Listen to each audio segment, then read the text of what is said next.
I want to acknowledge Councillors Winters and Beattie, who are here by Zoom today. Just to read our fairly normal statement. Welcome, obviously, to the meeting.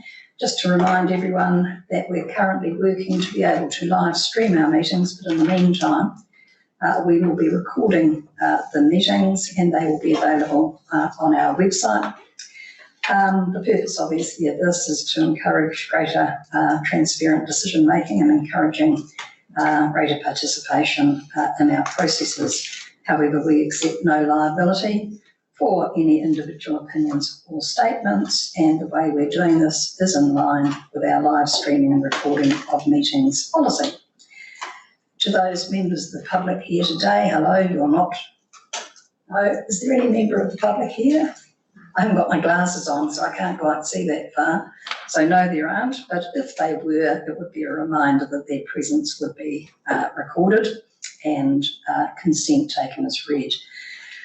Just remind us all that local government decision-making doesn't afford any protection to councillors, officers and the public for comments that might be made that are subsequently challenged in a court of law and determined to be slanderous. So today, councillors, we've got councillors coming in by Zoom. We have staff also coming in by Zoom, and we have several presentations. Can I just remind us, please ensure your microphones are on when you're speaking, and I now formally open this meeting. Apologies, there have been none received to date. Public forum, there is none. Items not on the agenda. Anyone wish to raise? No. Order of business, no change. Declarations of conflicts of interest, any to be recorded? There are none. Minutes to be confirmed of the 3rd of November meeting. Do I have a mover? For their correctness, Councillor Rose, seconded Councillor von Darlison. Any matters arising? I'll put those minutes. All those in favour, aye, against, and carried. So we're now going to move to the items on our agenda, and we're going to start with the operating environment report. Bruce, do you want to come forward as well, because you're going to be an important part of today's meeting? Morning, Maureen, Julie. Julie is going to give a presentation on the operating environment, which is obviously in the report. I'm then going to invite staff to do a presentation on the council's role with regards to urban development, just so that we're crystal clear in terms of our roles and functions. Then ask Councillor Crosby to perhaps, if he wishes, give an update on operating environment matters from Local Government New Zealand perspective, ditto the chairperson, and then call for councillors to input any matters they think of relevance to our operating environment. Just a reminder that the constant review of our operating environment is critical to make sure that we're aware of all opportunities and threats, and that our strategic directions have made sure that we are in line to take advantage of the opportunities and to overcome the threats. So without further ado, Julie, thank you for your very comprehensive report, and I'll leave it in your capable hands. And if you wouldn't mind putting your microphone on when you speak, I'd be grateful. Thank you. Thank you.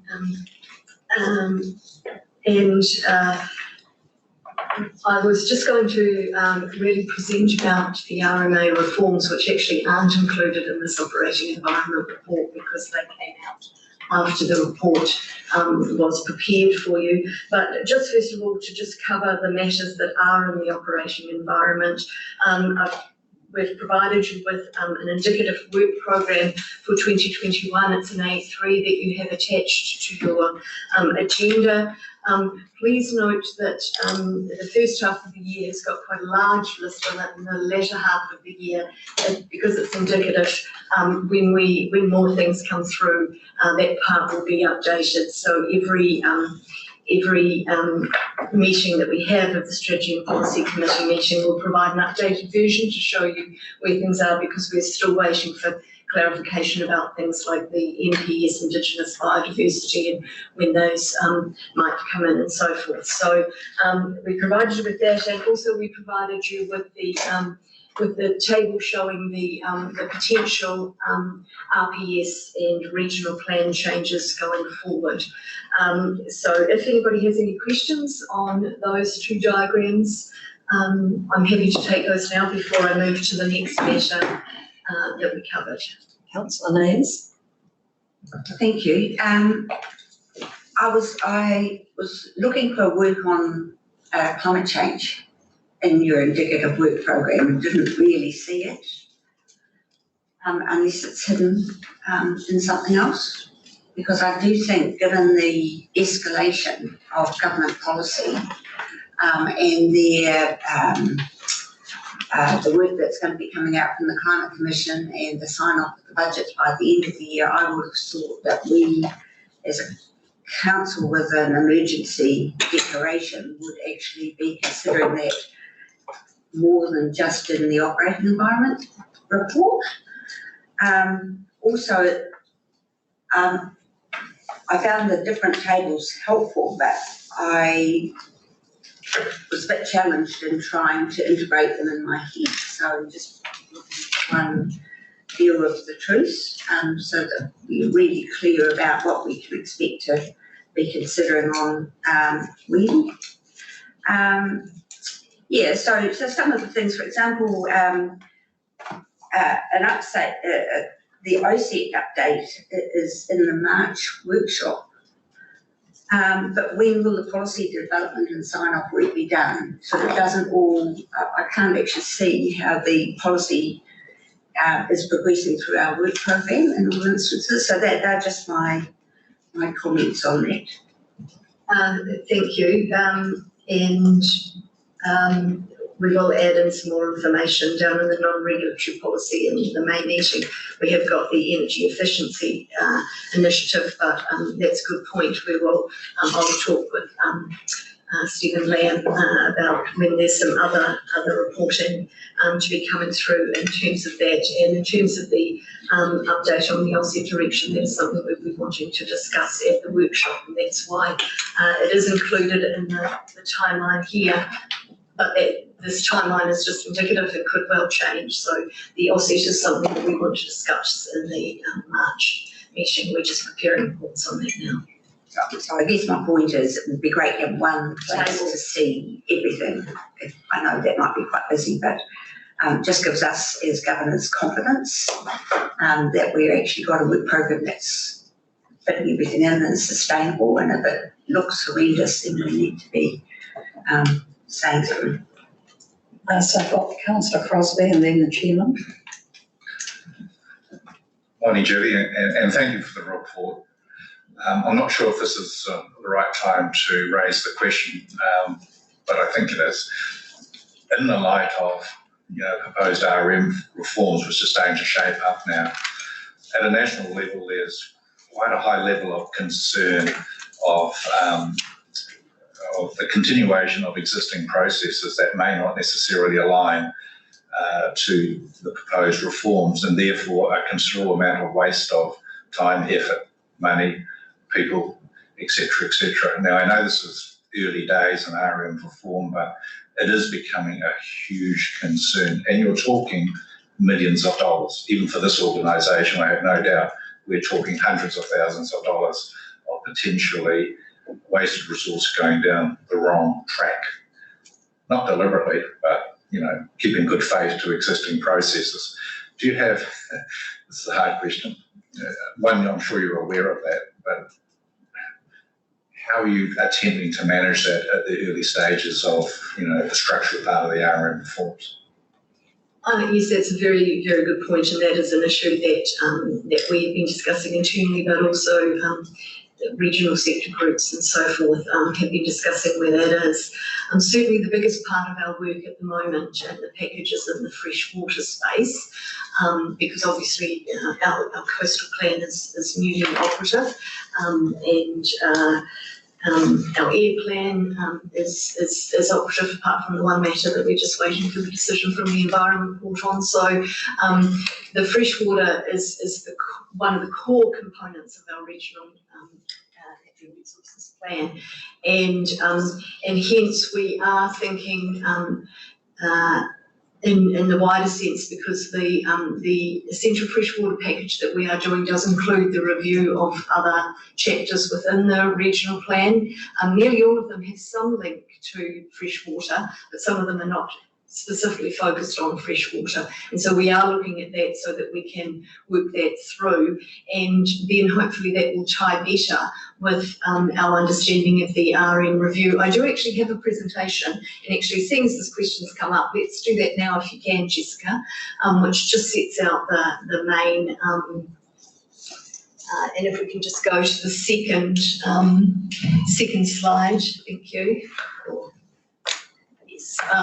So just, we have provided you with some information and links to the websites on this, but the Natural and Built Environments Act is really to provide for land use and environmental regulation, so similar but not the same as the RMA, and so that is particularly where the freshwater work that we've been working on, but also the air plan and also the coastal plan are going to be dealt with in that, and just in being aware, and it's on the next page, of the one plan approach for the whole region. And so, sorry, if we just go back, so I'll touch on that in a moment.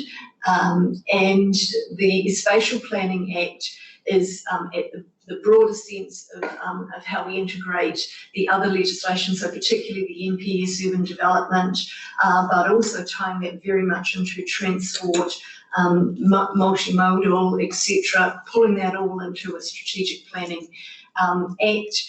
That work will be going on, and then there's the Climate Change Adaptation Act, which includes direction around managed retreat, which is a matter obviously of some that we'll be discussing a little bit later here today. So the second slide does show you the timeframes that we're looking at, and so until the end of this year, the government will be developing their bill on the natural and built environment.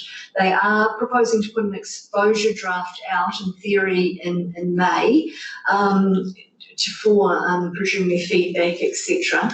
And it will be referred to a special select committee inquiry. The other acts, the spatial planning bill and the bills and the climate change adaptation bill will also be being developed at the same time. But as we understand it, an exposure draft of that will not come out. And then in December of this year, the Natural and Built Environment Bill and the Strategic Planning Bill will be introduced into Parliament, whereas the Climate Change Adaptation Act will be developed, and it says in a similar timeframe, but they're not necessarily confirming perhaps that it will be quite ready by then. And then in December of next year, 2022, all the three pieces of legislation are intended to be passed. And those pieces of legislation will then set out the timeframe for when, as we understand it, the single plan for the whole region is to be, when that is to be introduced. So in the meantime, we are wanting to be very careful that we are following the direction that we have been given in terms of the NPSs, in terms of those delivery dates, because very much feedback, I think, is being given that because we're working on these very large packages, we need to ensure that those packages can fit directly into the bigger package of the one plan. So very much, given that we have to deliver the NPS fresh water by December 2024, and we're proposing to notify it in July of 2024, we do need to keep those moving on, but we need to make sure all of the other matters are aligning with that and potentially where this is going. So at this stage, very much that essential freshwater package is very necessary that we keep moving that at the rate that we are so currently. Could you just pause for a moment, Melissa? And through the chair, just to help in responding to the question from Councillor Crosby, we've been linking with MFE, and we very much understand there is certainly the expectation that we continue with our work and that the freshwater work in particular will continue through. So we certainly have had that confirmation. Right. Thank you, Julie. Chairman's no longer wishing to ask a question, so carry on. All right, now moving to the second matter that we covered in the operating environment, the natural hazards workstream update. This is just a short update for you, and it's outlining the work that has been proceeding in discussions with our the TAs. Now, the natural hazards provisions in the regional policy statement are now being implemented through the plan changes that are coming through the urban growth matters, through the plan reviews that the TAs are starting and so forth. And so the working group that we've got, they're primarily working to support best practice and to guide implementation, clarification and interpretation. The implementation discussions, it's very timely because there are all of these plan changes going on, and as at the end of this operating environment, we've also included the submissions that we've made to the TCC plan changes 26, 27, 28, and 26 is their urban intensification plan change. And so natural hazard matters are key in the consideration of these growth structure plans that are going forward, etc. And because we know that within the Bay of Plenty we have quite a number of areas that have different hazards issues and that are being assessed, so it is very important that we ensure that urban growth areas and their communities are resilient to natural hazards in the long term. And I know that an issue has been raised with you as to whether the work that we're doing, and we'll be reporting to you in March at the workshop to discuss whether there should be some changes to the RPS, and we're not saying that there should, we're just going to be discussing the issues that have been raised and discussed with us, because we want to ensure that we avoid situations where we in fact need to do Plan Change 17 type actions through. We want to ensure that urban development that is happening is ensuring that there are not high-risk natural hazards that either can't be managed or reduced. So the core RPS risk management approach framework that is within the RPS, which is to reduce risk levels, that's not a matter that is being considered in terms of the natural hazards working group implementation issues. So the issue that was raised to you in terms of it might mean that Plan Change 17 was not needed, that is not a matter that this particular work is looking at. So the workshop in March will provide an update and discuss the issues on the guidance for the next steps. It's not necessarily meaning that there would be an RPS change, but if there is an RPS change, we would be seeking clarification in terms of that. And as I said, it's really around implementation. It's not actually around the actual framework that we have. So that's in terms of the natural hazards. Does anybody have any queries there? Councillor Mays. Just the Climate Change Adaptation Act, is that going to have guidance on managed retreat and management of response to natural hazards, of which there are many climate change impacts which will cause natural hazards? So I just want to make sure we've got our ducks lined up. So when staff are coming back with recommendations on whether we need to change the RPS, or we have any indication by then what the Climate Change Act is going to require us to do. Because I think there's so much going on, we don't want to work and rework. But, we've got to be trying to be efficient. And thank you, Councillor, through the Chair. That's a very good point, and those are the sorts of things that we will be discussing in March. Because the Climate Change Adaptation Act, I'm going to be really honest with you, having not read the full 500 pages of the Randerson report, I am not really in any detail in that. It does cover managed retreat matters, and I'm hoping that there will be a lot more clarity in that Act and clear direction.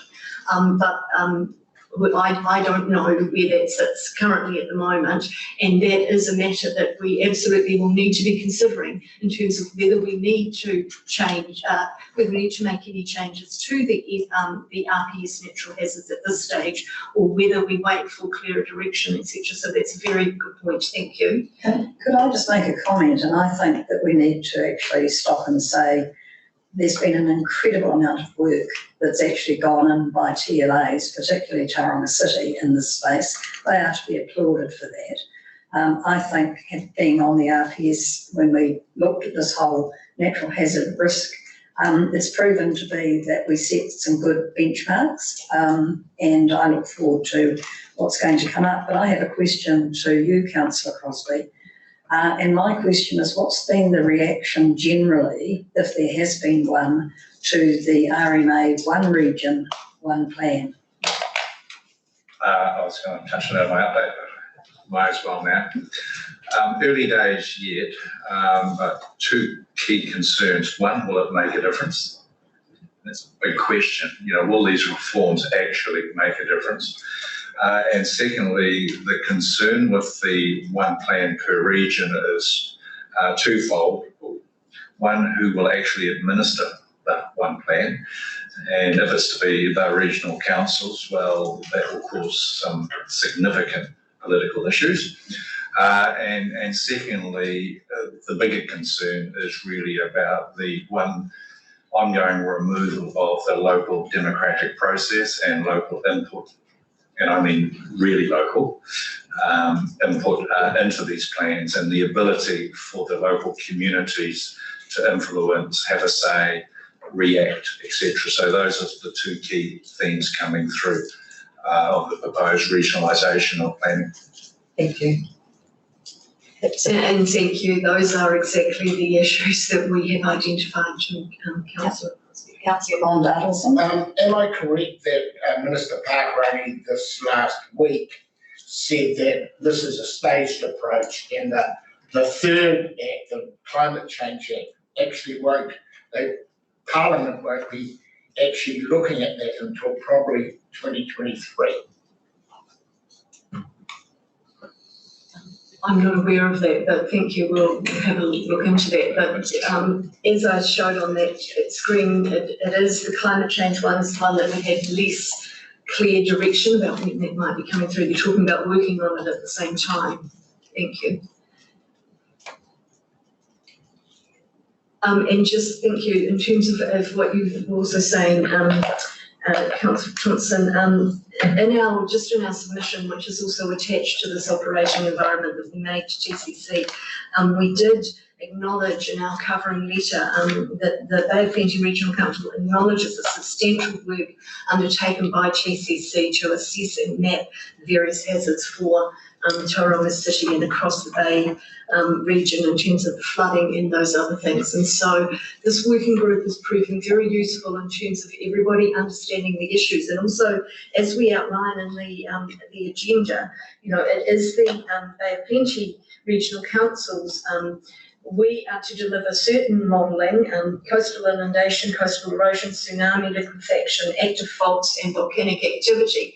And us making sure that we align that so that, because it can't be done just tomorrow, so that we stage it in the right place so that it actually then ties in with their plan changes and the timing of the work that they're doing. That is where this working group is being very useful to do that.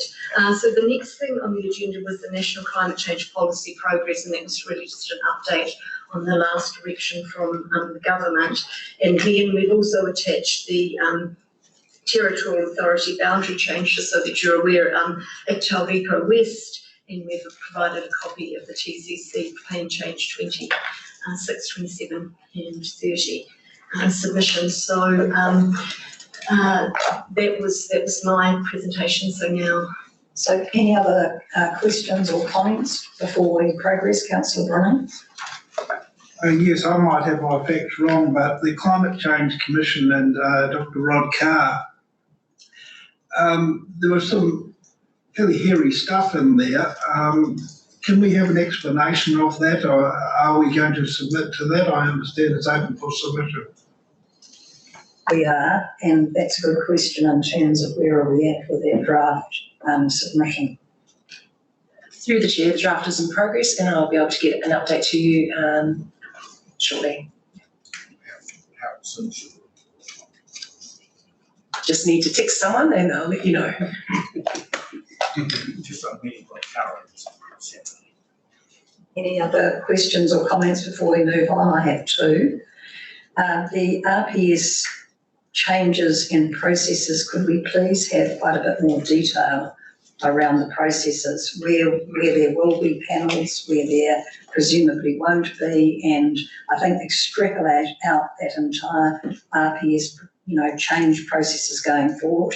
They are significant matters, and I'm not clear in terms of the way the whole processes will in fact run. My second thing is, in terms of the work program, could we please ensure better integration between this committee and Smart Growth Leadership Group Committee, if that continues, or the Urban Development Partnership? It's my view that this committee should be inputting in a timely and effective way to what's on that particular agenda, and there may well be other committees that we need to be thinking about that as well. So if that, could we now perhaps move on to the urban development presentation? This is intended simply to give an overview of the regional council's various roles and functions in this space. It's becoming increasingly mixed. Thank you. So Ruth, over to you. So through the chair, both myself and Ruth will take us through this presentation, and this really is a reminder in terms of our roles and functions in relation to urban reform and transport. So next slide. So you may recall this slide. We presented it to you previously in 2019, and it was updated last year. We have several functions in relation to the urban growth management space under several different pieces of legislation. So you can see there on the left, under the Resource Management Act, we've got the Land Transport Management Act, Local Government Act as well in particular, which have been highlighted. You'll see in the middle there some of the key outcomes in relation to urban growth management that we're seeking in terms of land use, transport and infrastructure being integrated and planned, that adverse effects of natural resources in the region are minimised, that people have access to efficient, safe, resilient transport networks and choices, that we've got enhanced access to our rivers, lakes and coastlines. And this is one that Julie's mentioned before in terms of natural hazard risks, that the risks from natural hazards are mitigated, that we've got a more compact urban form and high quality growth urban design areas, economic development initiatives are incentivised, and then obviously we work collaboratively. So on the next slide, it drops down specifically in relation to our statutory functions and roles. So under the National Policy Statement for Urban Development, we have certain requirements that we must implement. In particular, we have the key responsibility in responsive planning. So you'll see we have an agenda item today which looks at how we take those next steps in terms of looking at an RPS change and urban limits. We have input into and need to ensure future development strategies are developed and have input into the housing, business development and capacity assessment. And I'll talk a bit about these more shortly in the next slide. But just to flag our important role in relation to the development of the Regional Land Transport Plan, and here this goes through our Regional Transport Committee with our partners.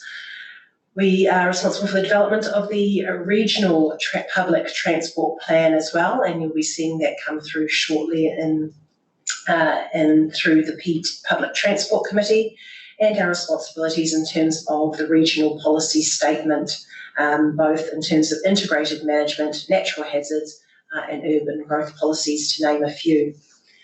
Now, looking specifically at what is called the NPS-UD, the National Policy Statement for Urban Development, and the requirements there. Under the NPS-UD, city centres and towns are ranked in terms of tiers. Tauranga and the Western Bay are considered to be Tier 1, Rotorua is considered Tier 2 and Tier 3 is Whakatane. So you'll see here, this table is a quick snapshot of the requirements under the NPSUD, and the ones highlighted in green are the ones that we have the most responsibility for. I mentioned before, responsive planning is our sole responsibility, and that we contribute to the other two in green as well. In terms of the Western Bay in particular, obviously we are part of the Smart Growth Partnership, and I will note an amendment to that slide. Obviously, Bill Wosley is no longer the independent chair. He resigned from that position as he is now a TCC commissioner. So under Smart Growth, there is the independent chair that helps facilitate the Smart Growth group. And as part of Smart Growth is made up of many partners, including ourselves, Tangata Whenua, TCC, Western Bay and central government parties. In terms of looking at the Western Bay in particular, it is complicated, and this diagram attempts to show the linkages between the respective acts. So building on the previous slide you've seen at a high level in terms of the legislation, in terms of government policy, in terms of the space that we operate within and implementing those agendas. You'll see Smart Growth is highlighted there, along with our responsibilities under the Land Transport Management Act, under the NLTP. I mentioned before our regional land transport plan and the importance of that, and the regional public transport plan. And this specific example shows how this feeds into the Western Bay Transport System Plan, and gives some examples of projects under that as well. So that's another diagrammatic way of showing the interconnected nature of what's happening in the Western Bay. In terms of what's happening in the other parts of our region, so we are working with Rotorua Lakes Council in particular, and have established a working group of staff as well as GMs, where we meet regularly to talk about a number of urban growth matters and look at coordinating our work programs. And in terms of the Eastern Bay as well, work continues in that space with a particular focus on the lower Rangatahi. And that concludes my presentation. Thanks very much, Namuta. I think that's a presentation that would be well sent to the new commission at Tauranga City Council if we're intending to send a submission. So any questions or comments in relation to that presentation? I welcome your earlier comments, Chair, about this committee having input into smart growth. I think there are a number of issues that have come to my mind over the holiday period that have not been considered that may be an economic way forward. So I'd like the opportunity to share some of that. And just in relation to that, part of the rationale for this afternoon's discussion is what has come to top of mind over the period, and a lot has. So it's an opportunity for us to just be able to share those thoughts and think about how we're going to integrate it into our governance structures and staffing structures going forward. Any councillor needs? Is the are these presentations on the scale? Because I'm not sure about, and I'm not sure if it's because they haven't been put up or I've got to go out and check in. Through the chair, we'll ensure they are if they aren't already. Staff advise that they are. No further questions or comments on that presentation. We'll keep going with the operating environment. Julie, you are finished? Yes. Okay, so perhaps that's okay now. Did you want to add anything, Ruth? Not unless there's any questions. I'm sure there will be on the next report, but no further questions or comments at this stage. So now perhaps Councillor Crosby, if you'd be good enough to give us a bit of an update from Local Government New Zealand. Thank you, Chair, and happy to do so. So I've touched on the RM reforms, and again, just to highlight some concern, will they actually make a difference, or are we just shifting the furniture around the room? And also the huge risk of local participation in that. The big piece, or two big pieces of work at the moment at a national level are the ongoing Three Waters reform process. And just to update you on that, we're now on to our second cabinet paper that outlines the process. It is on time in terms of having these larger scale water entities in place by apparently June 2022 and operational in 2024. Where we're at the moment, so a working group was set up, which is LGNZ, Solvum Taitura, is that way I pronounce that correctly? And Treasury and DIA, and that's been very busy with multiple work streams over the last 6 months in particular. They have engaged through one roadshow on where they were at last year and proposed to do another roadshow in March this year with another update. This is a national one and it's coming to Rotorua on the 26th of March. So haven't been alerted to that. I'd suggest that if at all possible, you do get to that. The big piece of work within that program at the moment has been a request for information by the 67 TLAs in particular in terms of the state of their particularly two waters, which is wastewater and potable drinking water systems. That has been a huge task, as you could imagine, particularly for some small authorities. They've been well supported by Solvum and also some funding to bring in extra resource so they can keep to that timeline. That assembled data is going to the Water Industry Commission of Scotland, which is in Scotland, who will do the analysis and report back in terms of what they believe the size and scale and number of these entities should be nationwide. That will not be there in place by the March roadshow. But however, there will be some themes coming through, I'm sure. Still talking between 2 and 5 nationwide, but that's still an assumption subject to the data coming through. The other big piece of work that was discussed, in fact, on Tuesday, was where the stormwater sit in this process. So it was sort of set aside, but it's now back in the fold for obvious reasons, because you can't talk about just 2 waters, it is 3 waters. So a considerable amount of work, time and energy has now been placed on the issue of stormwater. And when I read the papers, it was kind of stopping at catchment level, which obviously has a huge impact on the regional sector. So that now is front of mind and will be, in my view, integrated into the thinking.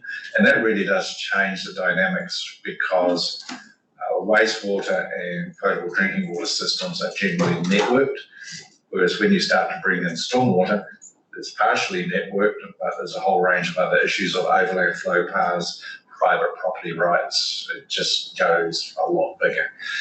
So anyway, that is happening. The other big change was initially the 67 TLAs could opt into this process. That's changed now. It's assumed that they're all in and they could opt out. Sounds a small tweak, but when you think about it, it's not a small tweak. So that was quite significant. Also, one of the major streams of work is what are these entities going to look like? So they're not CCOs, we know that. They're not like an SOE model, we know that. So there will be a new hybrid developed model. And the 2 issues there are, one, what will their imperative be? And you can go down a corporate model where, let's say they have $20 billion worth of assets, which wouldn't be out of the realm. And do they get a return on that asset as well as delivering a service?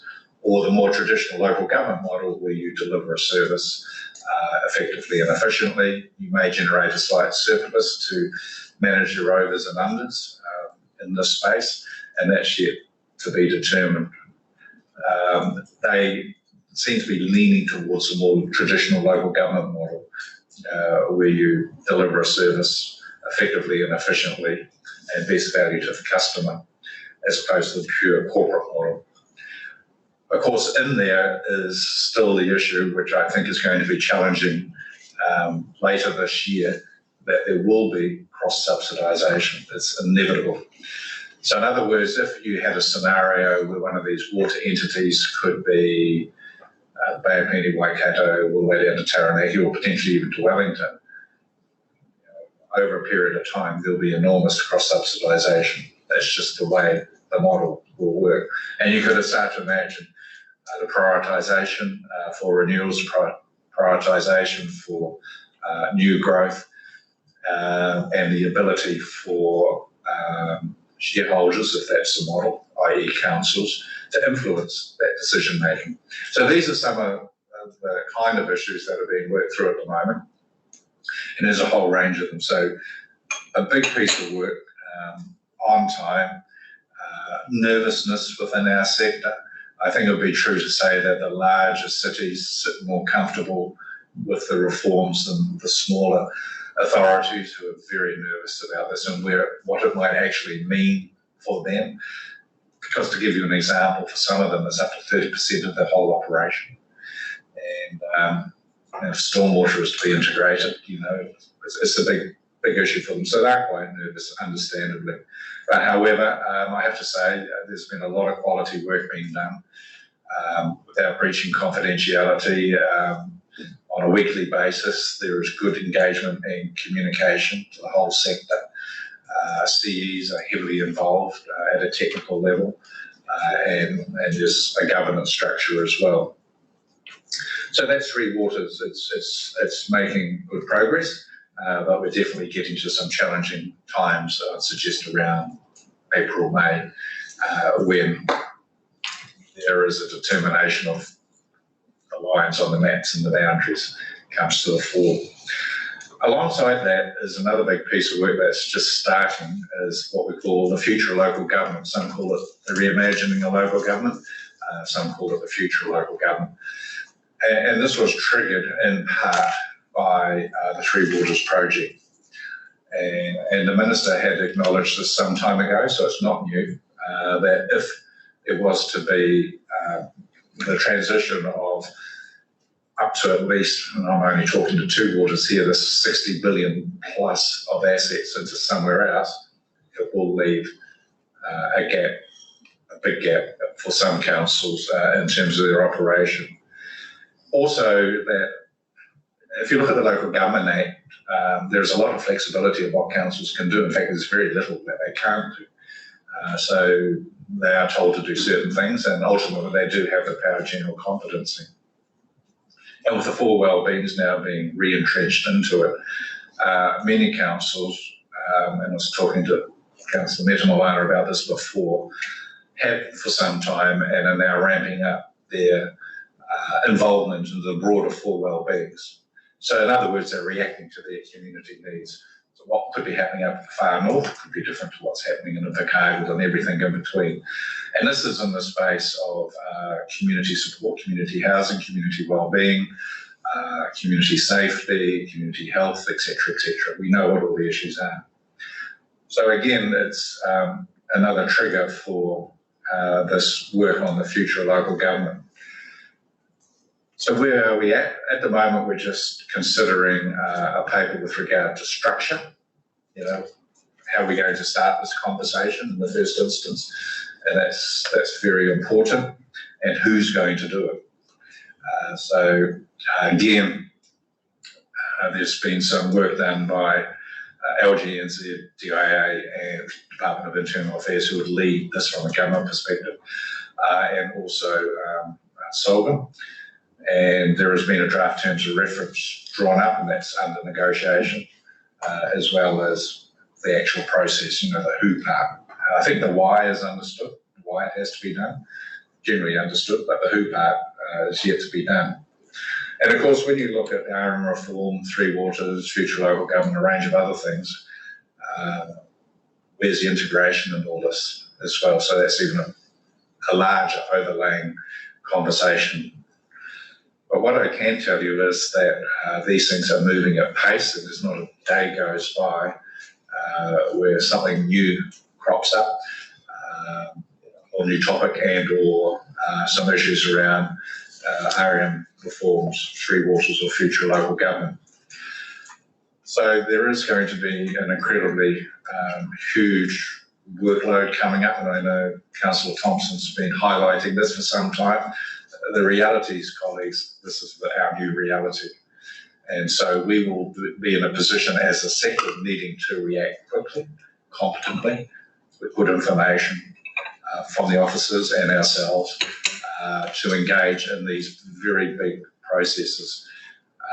And again, I guess if I look at it from a sector approach, the capability and capacity is variable. We just have to acknowledge that. If you have a small council, let's say 20, 30,000 people, might have under 100 staff who are doing multiple tasks and trying to survive in the challenges of today and COVID, and being overlaid with a requirement to engage in these big pieces of strategic work for the country, it's going to be difficult. And I would see a lot of support being required to some of these smaller authorities, as we do here in the Bay of Plenty Regional Council, to our friends within the Bay of Plenty and at a national level. So, Chair, that's just a few highlights of the three big pieces of work at the moment. Councillor Crosby, any questions, comments in relation to that? Right. Kia ora, Councillor Crosby, for your report. Moving at pace and engagement, obviously, is and maintaining the integrity of engagement will be a monumental task, I would suggest, not only from the ops governance and TLA involvements, but understanding from communities of how this is panning out will be a major challenge. You got any comment on the thoughts about that? Yes, so if you look at all three in terms of area reform, no community engagement yet. If you look at the three waters, no real community engagement yet. And future local government, well, that's just still being framed up. And so the community will be bombarded, I'd suggest, from, if you look at the three waters, which is maybe the first one out of the starting blocks. And by the way, it's missed the timing for the LTP process. So they're also looking at a separate form of kind of LTP process / amendment process for three waters. The community will be hit with these range of big issues in a very short period of time. And I think it's our role as councils to make sure that that process is robust, quality information is given. The time part's the biggest concern. The time part, and people to, one, absorb what's going on, think about it, the thinking time, and then react, with good knowledge, good thought, etc. So that's the biggest challenge in the tangata whenua, mana whenua space. Again, RM reform, a huge input there, three waters. I have to say they've improved that ongoing dialogue through different processes. And future local government, again, we haven't structurally set that up, except to say that we are at the forefront of the conversation, not in the middle, not at the end, in terms of our proposed structure. Don't forget also the health reforms, which are about, Councillor Thurston, can you give us a public update or not? No. Thank you. Maybe you can share it in confidence, but no. But they will hit, I'm sure, on a relatively short time frame as well. So, Mr. Chairman, do you have anything from the regional sector perspective? I'm particularly looking to you in terms of the response regarding one region, one plan, and just, the implications of that, but any other updates as well would be grateful. So I'll try to address one region, one plan in the context of what I'm going to say. So to compliment Councillor Crosby, there is no doubt that the government is on a roll. Several ministers have said they have the mandate from the electorate to proceed on some of these issues. So in regard to Councillor White's view about the level of consultation, I think if we are to achieve, or if they are to achieve these changes in the time frame we've got in front of us, whilst there will be consultation, I think the comprehensive consultation we've historically seen will not be in the frame. It's Councillor Crosby's comments about the three waters and other parts of the business. So I think my concern is that the sector, and I refer to the wider sector, needs to decide whether we're going to react or whether we're going to try and preempt some of these changes. If you want to preempt some of these changes, we're going to have to put some strategic thinking on in terms of where do we think this whole situation is going to end up. And yes, there might be some unpalatable decisions we have to make, but in the interest of our communities, I think we need to inform the communities for due consideration and some consultation with them. This is what we think is in their best interest. So that's the background to that. In terms of how are we going to achieve this, I'd have to say that across the sector and across government agencies, resourcing and competent people, qualified, really competent, experienced people, is a real challenge. The regional sector is currently under attack from agencies such as MFE, who are establishing satellite entities. MFE, I think Fiona's not here, but MFE have just established a satellite body in Christchurch. And there's another one, I'm not sure whether it was in Auckland, but she'll be able to tell you where it is. In order to resource those entities, where do they need to go? They're going to come to regional council, steal your planning people, steal your land management office, etc., because that's where the ability lies. Consequently, that will have an effect in terms of regional council's ability to be able to perform their tasks, and in terms of the RMA form and the schedule of work that Julie put in front of you, I have some real concerns about how are we actually going to deliver this. Because there's other people sitting on the outside there who are sitting on the sidelines, watching how we're going to do this. And I think a really good example is the schedule of plan changes that the independent hearing commissioners spoke to us about. The reality is, in the first cut that I have seen in terms of these plan changes from most regional councils, most of them are going to be in the second half of 24. I don't know what the minister's response to that will be, because if that plays out, a lot of these hearing commissioners will be sitting on their hands through 21, 22 and 23.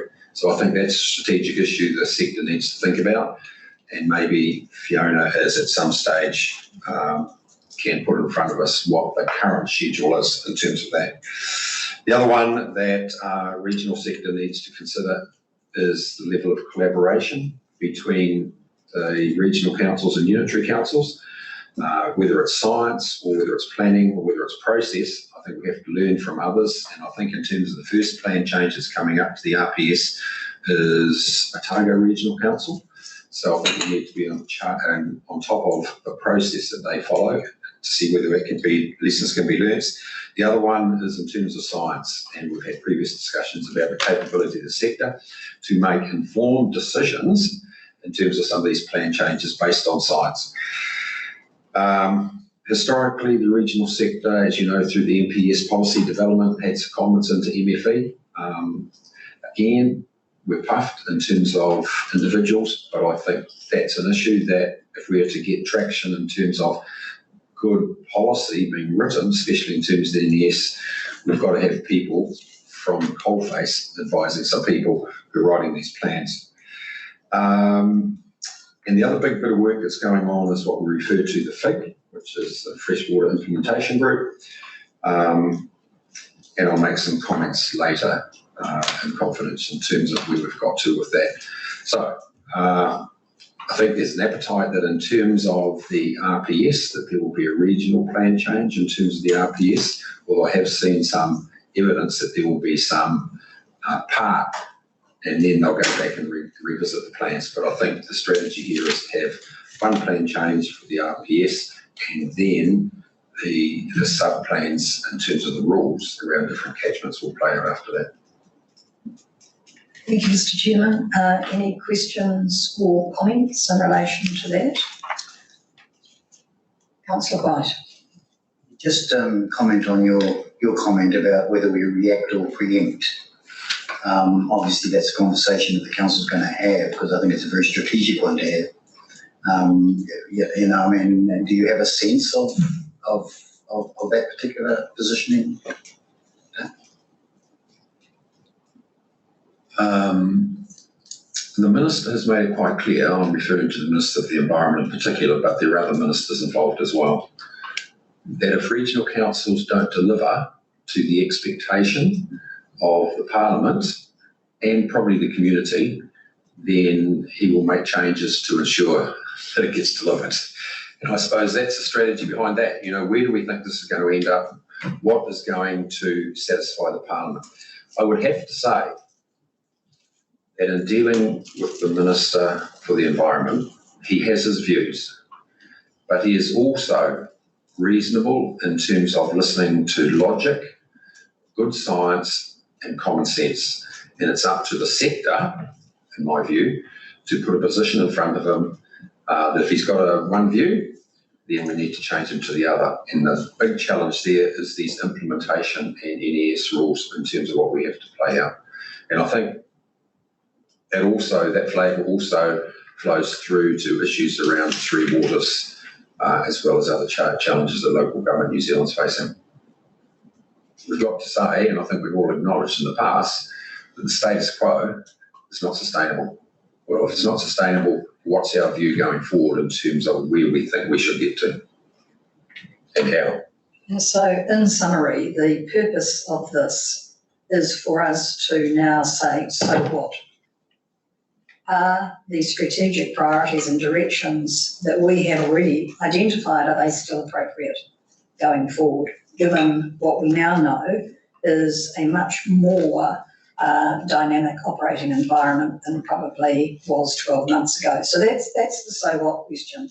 So does anybody else have any further questions or comments on this particular matter? Because Councillor Clark? Yeah, I think just one from my point of view, it's okay. It's the practicality of the intentions here. I mean, regardless of what we do and how much bureaucracy and levels of admin we put over, there's no hands on the ground to do all this stuff. It's intended. So, I mean, it's kind of a bit of pie in the sky stuff, isn't it? I mean, who's actually doing the on-ground work, see what capacity New Zealand has to create, and activate all these changes?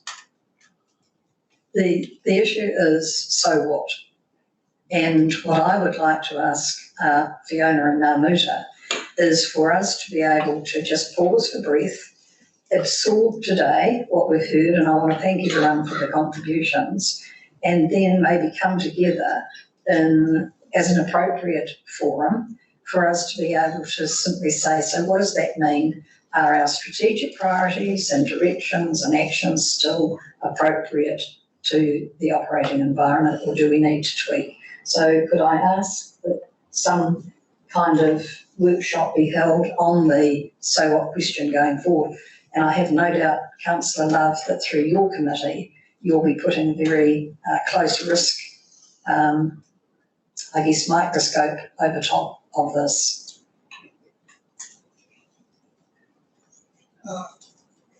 Thank you, Madam Chairman. Yeah, huge risks. What worries me, at the pace which the national government is trying to lead us, we might end up with not the brightest people and not the best people making these decisions. And I see that as a huge risk, that these decisions are taken in isolation in Wellington without detailed knowledge of what's happening in the ground, where the information really is held. And I think that's the biggest risk we face at the moment, as far as I can see from the briefings which we've just had. Thank you. I think the one takeaway we can all take before we go and have a cup of tea, because I would like to have a cup of coffee, is the government is determined. And we have seen examples of their decision making, which means that there is no room for negotiation here. So let's just make sure that we are positioned well as an organisation. So look, if we had a 10-minute break for a cup of coffee, and then we'll come back, we'll hit the rest of the agenda items, and then move on to council. Okay, RPS National Policy Statement, Urban Development. You're going to give us a presentation?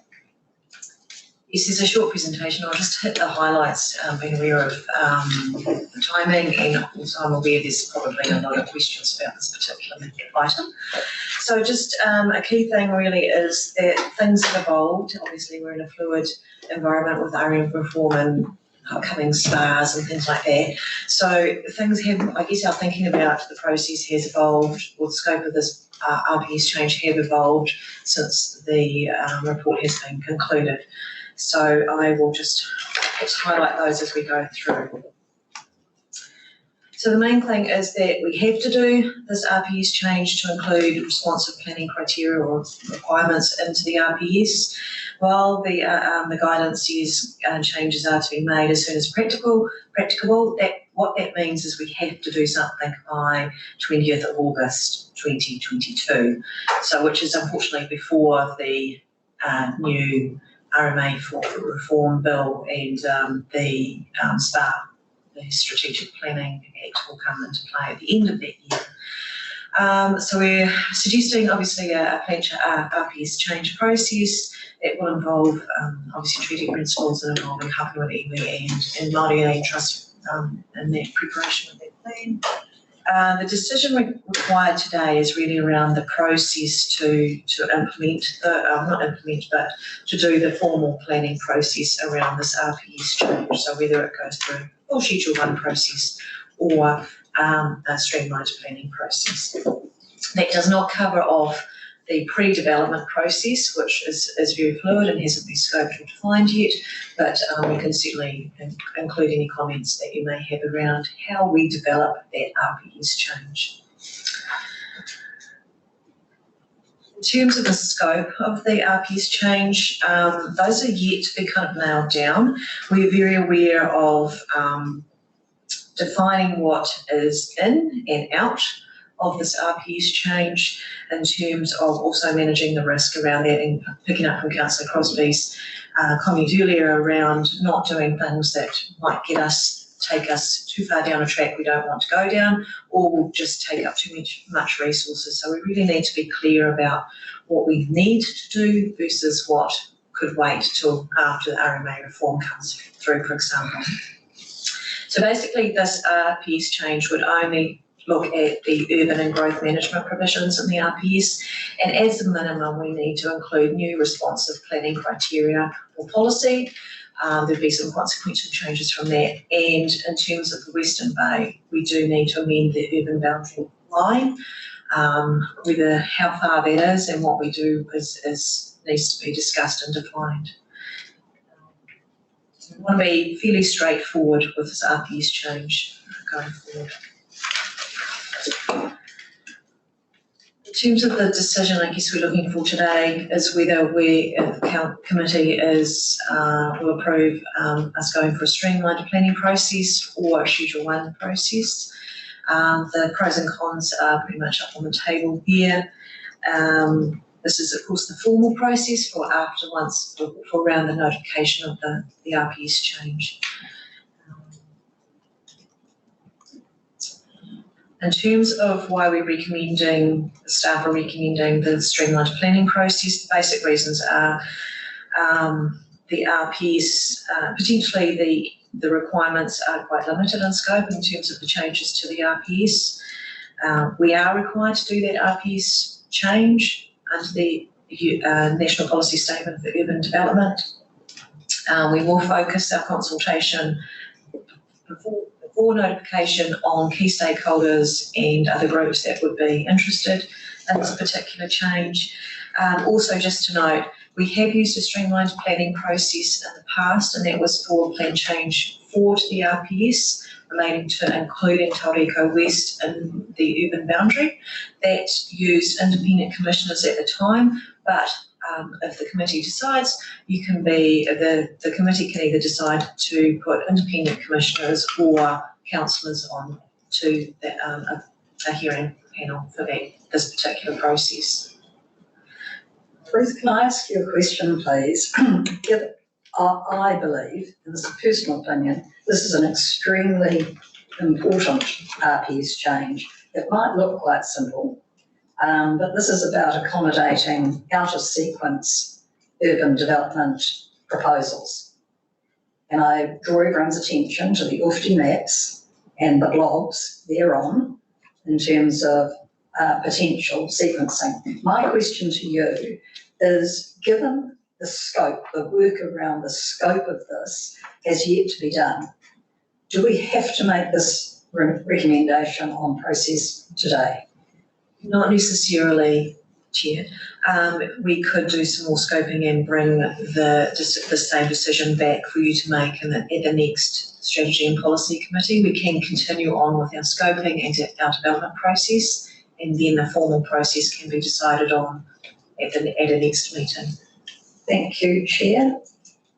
Thank you, Chair. The issue I just wanted to raise, and I'd seek some explanation from those who know better than I, but there is a hurdle or a threshold that has to be met in terms of the streamlined planning process, which is, I think the terminology is proportional to the issues being raised. Can someone give us some advice? Because I think we run the risk of overusing it. If everybody does it and someone pushes you back on it at some point in time, I mean, I don't know, but I know that's the threshold, and clearly the minister is going to take advice from, is it MB, in terms of who they get that advice from? Fortunately, my SPP expert is not with me at the moment, so I can't actually answer that question directly. We'll need to come back on that one to you. Councillor Nees. Thank you. My question is around what is the definition of a stakeholder? Having been through an urban plan RPS change, I know the level of angst that there is around these changes, because so many of the people's, the landowners, for example, it's not just property developers or the Property Development Council or whatever they call themselves now. Landowners are heavily invested in what this might mean for them for the future. So I think we need to be really clear about what we mean when we say stakeholders. So I would sort of support that we get a little bit more clarification as to what, who needs to have input on this thing. Because it could get, since it's going to be quite extensive, cover quite extensive areas, it could be very problematic if we shut off something like that, that's so much of concern to people. In that regard, my issue is that communities of interest are stakeholders. And so Councillor Nees's point is, I think, on point entirely. The urban development of both the Western Bay, presumably Rotorua and Whakatane, is of intense interest and should be, not only to current communities, but to our future generations. And so here's an opportunity through this RPS change to tell a story about why, in fact, we're having to do this and what it in fact means. And I'm gravely concerned that we in any way limit the opportunity for our communities of interest to actually be able to understand and engage in the process. So I'm just a little bit unsure that we're in a position today to actually be able to make the decision without some further embellishment of the scope of this work. But Councillor Brumming? Yes, I'd like at some stage to understand the definition of urban. Are we talking about employment zones, industrial, whatever that goes alongside urban? Through you, Chair, the urban boundary for particularly the Western Bay includes all those, industrial, commercial and residential. Councillor White? Yes, in the conversation around stakeholders, I mean, quite often across our papers, we see the word partnership. There are those who see themselves as partners rather than just stakeholders, which actually provides another level of complexity into the space. Councillor Love? Yeah, in the light of the previous presentations we've had and the speed which the government is expecting us to react on this, pragmatically, I can't see any prospect for anything but the streamlined approach, unfortunately, as that may be. But that is the only way the government is going to be able to get these things through. So I think we have to gird our loins and say this is what we're going to have to expect, and the channel we're going to be forced down. This streamlined approach is not the freshwater approach, is it? No, it's the approach that we use for Tauranga West. That's correct, which is very streamlined. The suggestion I think I'm trying to make is before we make this decision, can we have further embellishment or provided to us in terms of the scope of work?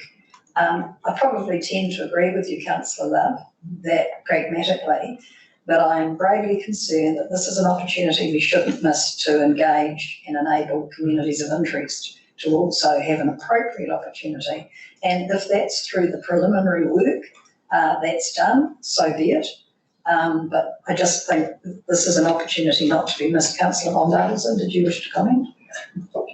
Yes, I tend to agree with Councillor Love that while we do absolutely want community input, and we will lose some of that through the SPP, the reality is there's absolute pressure today on Tauranga City having land available for future development and for population increase.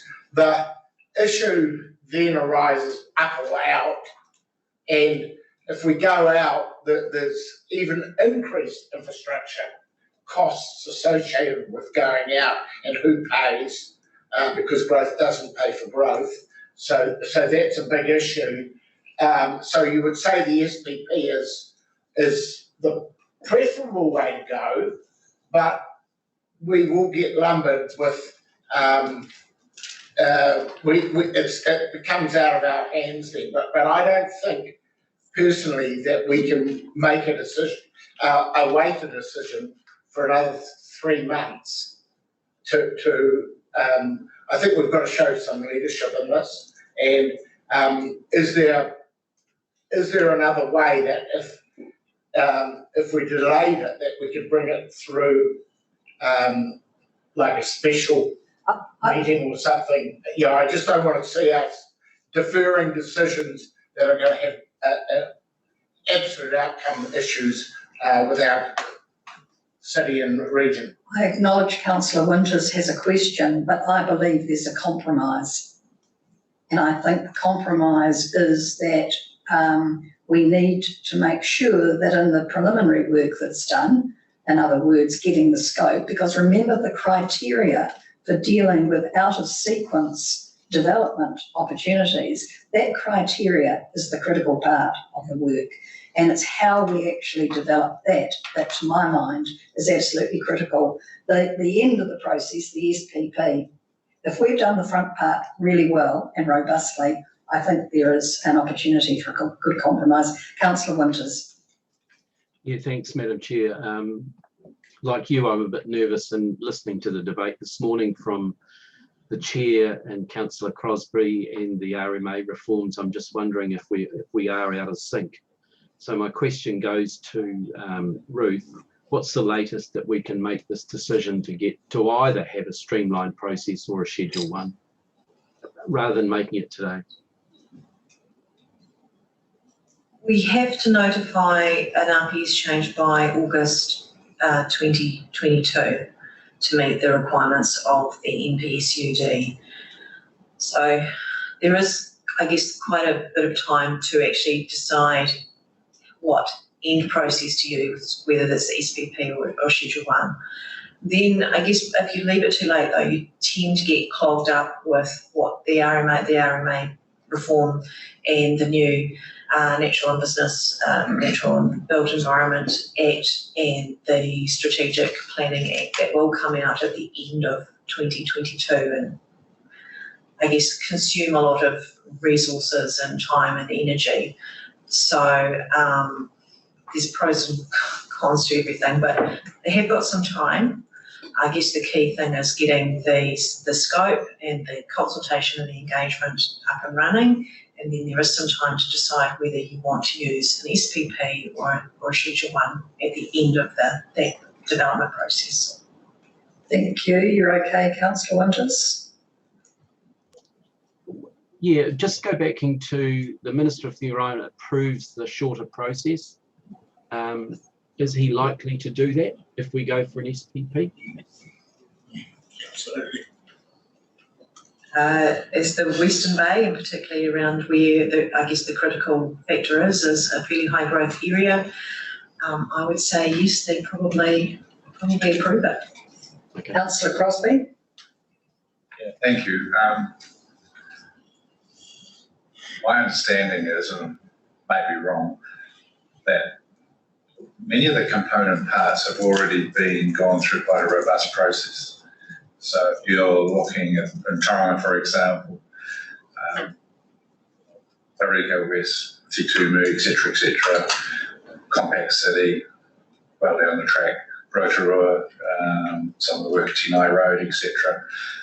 So what are we going to re-examine here? Is it simply bolting component parts through the MPS into our RPS, or are we actually going to have fresh, new discussions? Because to my mind, that is identify the weighting that we should put on in terms of that process. Exactly right, Councillor Crosby.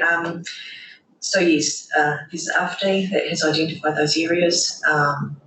We'd have to have a wee chat with TCC and Western Bay, obviously, as to whether they know of other little parts that would come in. But the key thing is, as has been said, the criteria around responsive planning, and there's a few steers in the MPS urban development around that, and obviously so we'd have to bolt it into the existing provisions of the RPS as well around sort of natural hazards and those sorts of things. So to my mind, a lot of it's being done. It's kind of the little rats and mice around protect the edge of the urban boundaries that would be neat just to have a really good think about. Obviously, Rotorua, there's a lot of work done, as you say, around Tinai Road and the Ngāti Whakāwau land, and Whakatane have already got some interest around some quite large blocks of land that they would sort of want to continue looking at the process. So we would need to look at with them particularly around the criteria around responsive planning. But a lot of it has been. Sorry, I'm sorry. UFD identifies on a time frame. Sorry, Councillor White, I recognise you, but I need to get this clarified. Identifies on a time frame blobs. Now you're talking about the current 0-10 time frame. My question is, what is to stop an out of sequenced maybe 20 to 30 year blob, if you know what I'm talking about on UFD, being proposed ahead of time? So surely there's that possibility to which our criteria development should be addressing. Is that correct? That's correct. So yes, some of the responsive planning criteria will come directly either from NPS, urban development, or the existing sort of RPS framework. But yes, there is a risk that proposals could come in for those the yellow blobs in the RPD maps. So that's where it's quite critical. So Councillor, I recognise, and my apologies, Councillor White, then Councillor Nees.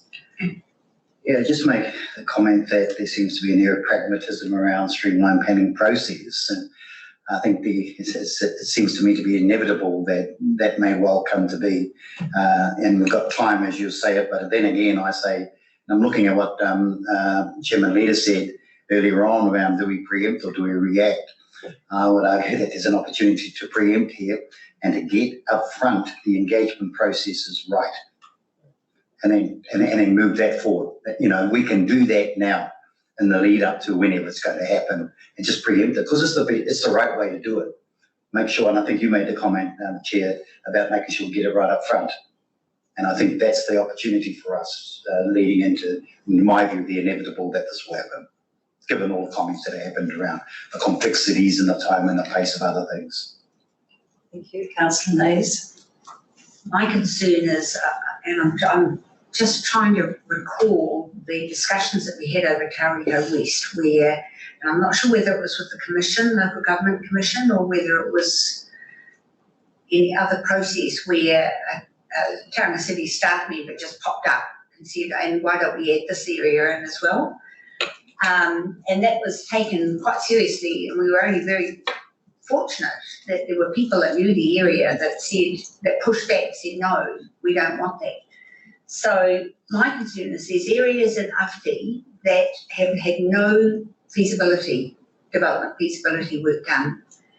And yes, they might look good on paper for Tauranga City, who doesn't look after the land, who's got infrastructure nearby, but they may not be feasible and might be incredibly expensive. And you just get somebody just thinking it's a great idea and plopping it in, and you end up with distorting your whole development strategy.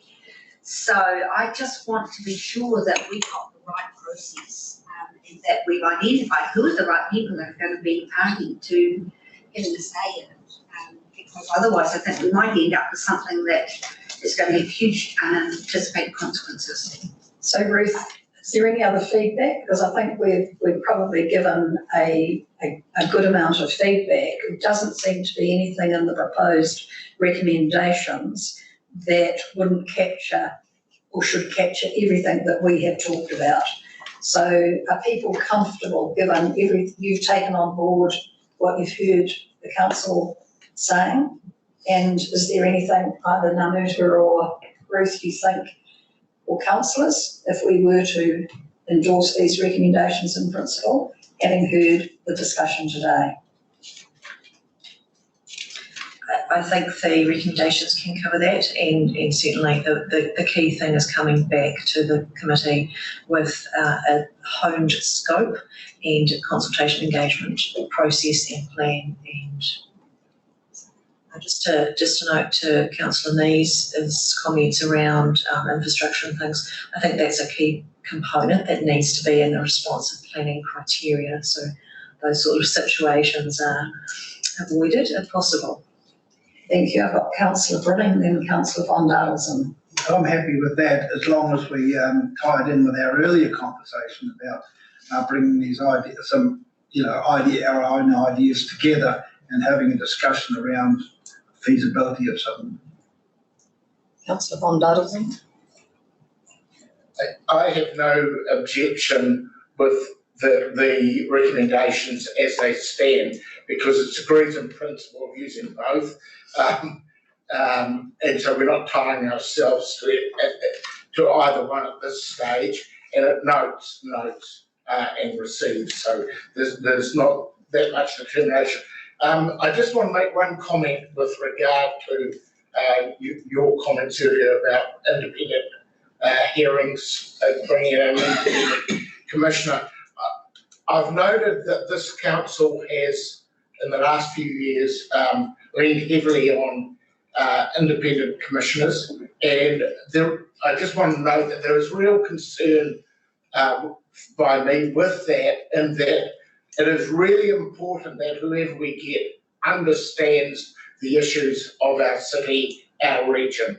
And I won't say any more than that, but I think there's a flawed process in the past that we've wanted to be hands off so that we're not, we've got someone that we can blame or whatever. I think we need to be more proactive than that going forward. That's all I want to say. Thank you, Councillor Clark. Yeah, I'd just like to commend Councillor White and his astute observations that probably option one will be the one that we'll probably run with, but do we have the capacity to actually honestly engage our citizens at the beginning of the process to ensure that the tail end of the process works? So, kia ora, Councillor. I'm sure that with our new commitment to more robust engagement processes, that staff will be all over top of it. I'm going to move the recommendations as outlined in the paper. Seconded Councillor von Dalton. Any further comment or discussion? There being none, I'll put it. All those in favour say aye. Aye. Against, and carried. Thank you, Ruth. We look forward to working alongside you in terms of the development of these criteria. Right. Moving now to the Mount Airshed and the development of the rules. Who is Mark Hamilton and Julie? Mark Hamilton, welcome, and Julie. So Mark, can you hear us? Yes, I can. Thank you. Thank you, Mark. Welcome. I haven't seen your face before. Are you new? I've appeared at a committee meeting in September, but still fairly new in your revision. Oops, apologies. Okay, so Mark, do you have a presentation, or if you don't? No presentation, purely just a short overview. Okay, if you wouldn't mind, please giving us that overview, and then we can address the report. Thank you. Sure, thank you. Just a very brief overview of the suggested content of new provisions for the Mount Airshed and to seek approval of the direction and scope. Following September's committee meeting, councillors sought a focused initial preferred approach as part of a rule framework, a small suite of provisions to manage key dust producing activities, a policy for cumulative effects, and a policy response for odour producing activities. In terms of scope, staff recommend a plan change to better manage all significant sources of particulate matter and odour within the airshed. The scope of a plan change to be limited to the Mount Airshed, particulate matter and odour only, regulatory matters only, and PC 13 would continue to apply to the rest of the region, including the airshed itself, and existing PC 13 provisions would not be amended or revisited as part of the plan change. In terms of direction, it's anticipated that policies would be drafted to address particulates and odour within Mount Maunganui, sort of fine-tuning existing PC 13 odours and 13 policies. Referring to a broader set of contaminants rather than the 5 contaminants within the NES. A specific Mount Airshed policy as a control mechanism to prioritise the development of air quality management plans. Duration of air consents are dependent on efforts to avoid, remedy or mitigate those adverse effects on air quality. Activities that require resource consent and add to cumulative discharge of PM within the airshed should be required to be reviewed within a set time frame, and a policy for odour to industrial odour emissions. And rules would look at PM from log handling, general fugitive discharges and PM sources beyond the boundary of the property, and more specific permitted, controlled and restricted discretionary activities. Some businesses may have to pay more or obtain resource consent, while people within the airshed benefit from any improvement in air quality. And next steps, a councillor approval of the plan change and direction and scope would lead to a formation of draft provisions. Your final approval would be sought at a later committee meeting. Feedback would be sought from stakeholders. We've got engaged stakeholders already: Clear the Air, Whareroa, Marae, industrial parties within the airshed, and then the wider community would be consulted during the notification of a plan change. So that's a very potted summary of the report there. Thank you, Mark. The appeal from PC 13, there is still one outstanding appeal, is that correct? That's it, yes. So the position of the two commissioners with regards to PC 13, that doesn't inhibit in any way their ability to be able to help guide us on our discussions today? I'll pass it on to Karen Parcell, who's handling PC 13 appeal. No, can you guys hear me? Okay, no, yes. I don't believe that will affect anything. It's now passed over. It's a matter for the court to decide. Thank you. Can I just lead off, if I may, and I'm looking particularly to staff and to the commissioners who've been involved very heavily, and also to all of our councillors who are very concerned about the air quality in the Mount Maunganui airshed. Is there anything in what staff are suggesting that leaves a gap that we are not addressing in terms of our concerns around improving air quality in this Mount airshed? In other words, have we missed something that we should be addressing?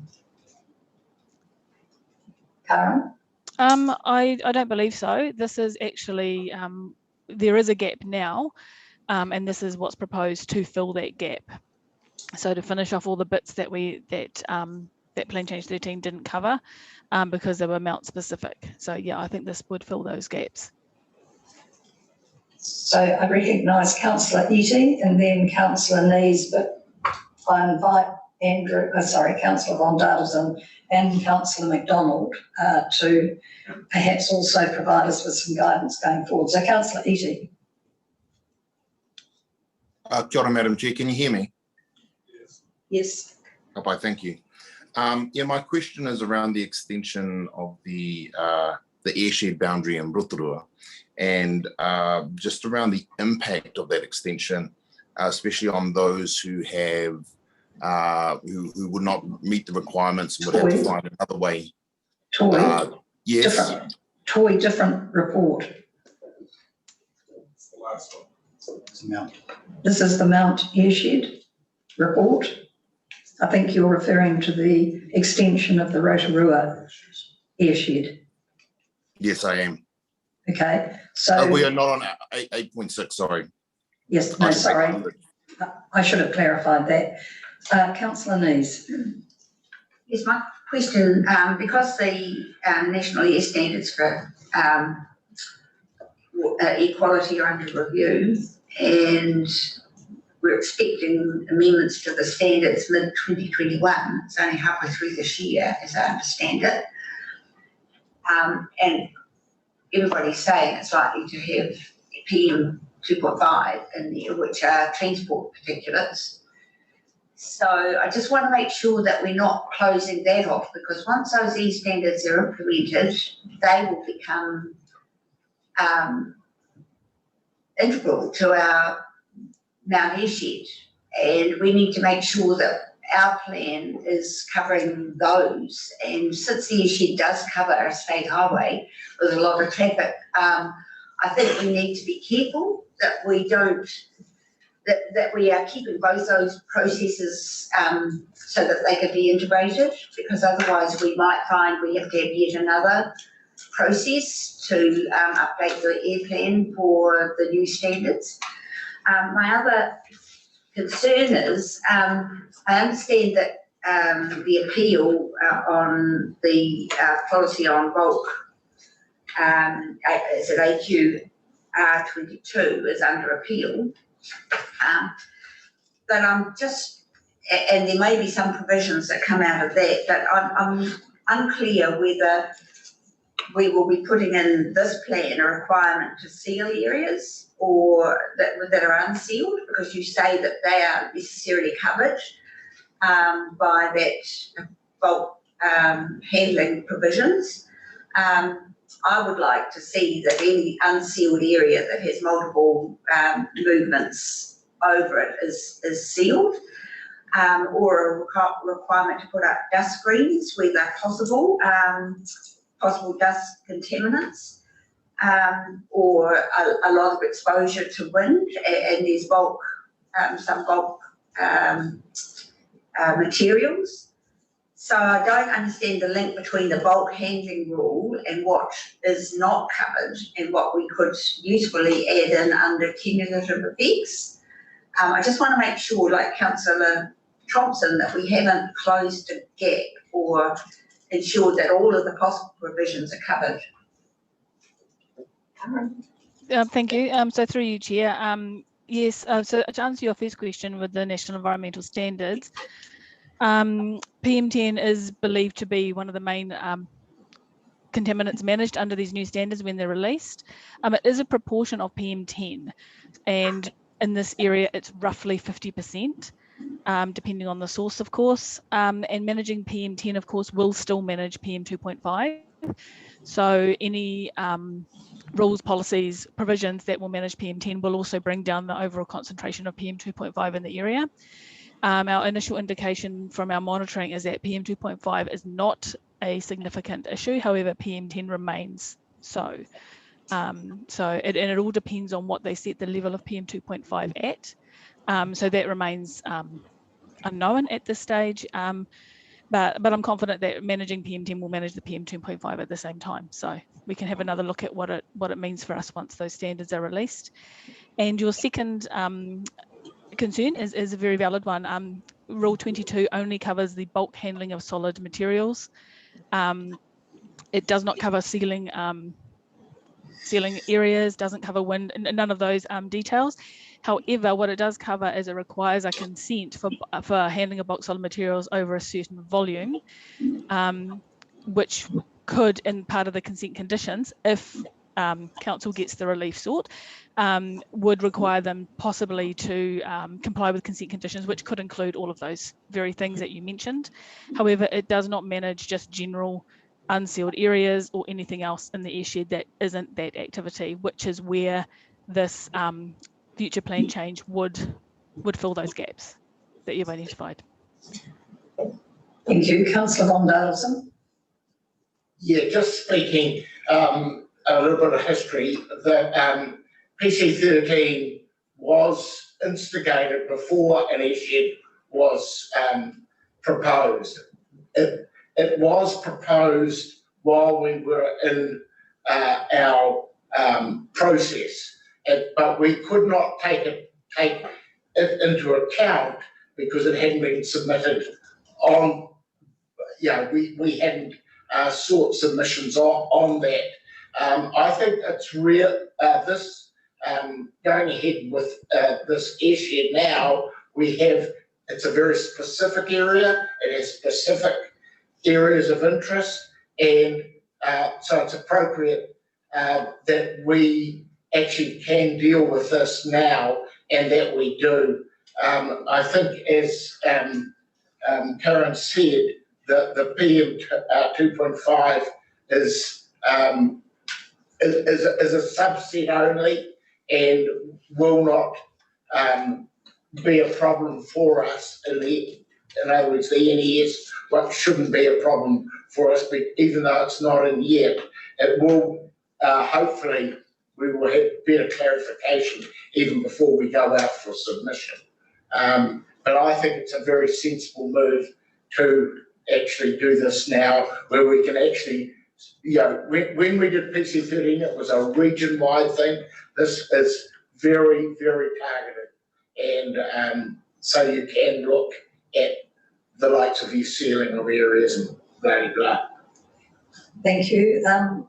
Chair, just before you, Councillor McDonald, did you wish to make any comment at all? Just briefly, I'll concur with. Sorry. Just briefly, I will concur with what Councillor Von Daleson has said. However, we are aware of the issues that have been laid on this table, and so my concern is still around health implications for those communities that fall within the vicinity of the airshed and adjacent to the airshed, which I feel we're still needing to get to the crux of what that actually means and what in our role we should be doing to contribute that.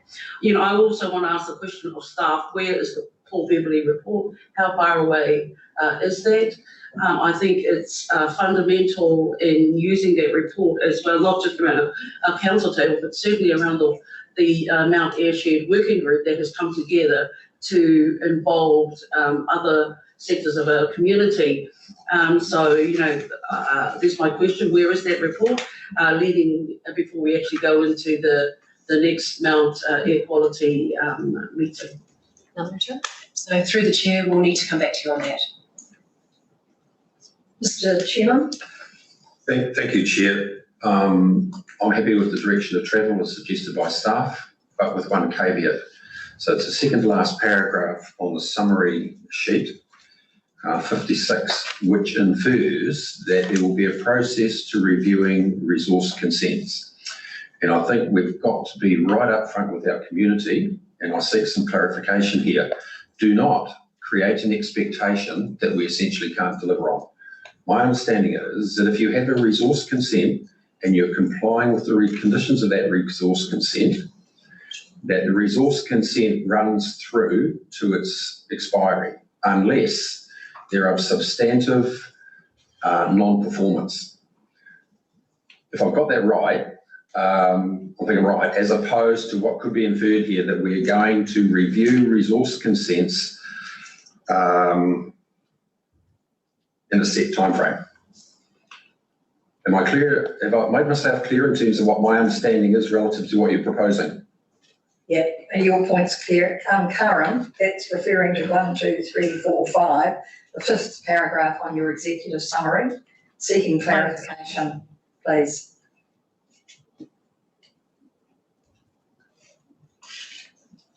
I just think, Chair, it's important that we don't go out there and say to the community, we're going to review these resource consents when your legislative power to do that is extremely limited. Yeah, I understand your concern. Thank you, through you, Chair. And the idea is to, I mean, these are very, very draft ideas for provisions, and it comes from an internal staff meeting on what could go into this plan. So it hasn't gone out to the community yet. It hasn't been discussed with anyone at this stage. So it's definitely in early stages and will take shape and look different to what it looks like now once it goes out to the key stakeholders in this area. I think that the key issue, Karen, and it's for all consent matters, is the ability of the council to unilaterally review consents if that provision is not included within the actual consent. I think that's the more generic position. Are you satisfied with the response, Mr. Chairman? Thank you, Chair, but I just note this meeting is in public. Yes, indeed it is. Yeah. We have 4 minutes to go to the start of the council meeting. Do we have further contributions from councillors to this report? Councillor Lees. Just in the background, I thought the provision in the RMA was that the provision for review could either be in a plan or in the consent. So if we put it in a plan, it opens the door to reviews. That's what my recollection of my RMA training is. And that's what we're asking staff to make clear in terms of that particular matter. Thank you. Are there any further councillor contributions to this report? There being none, Karen and Mark, do you feel you've got sufficient input to be able to take this work further? Yes, thank you. Thank you. Okay, so we'll move receipt of the report and acknowledge that we've provided input for the further work to be done. I'll move, seconded Councillor Rose. All those in favour, aye, against and carried. And I will now adjourn this meeting with 2 minutes to go. Ask the chairman to convene council and then we can come back and finish our agenda. Thank you.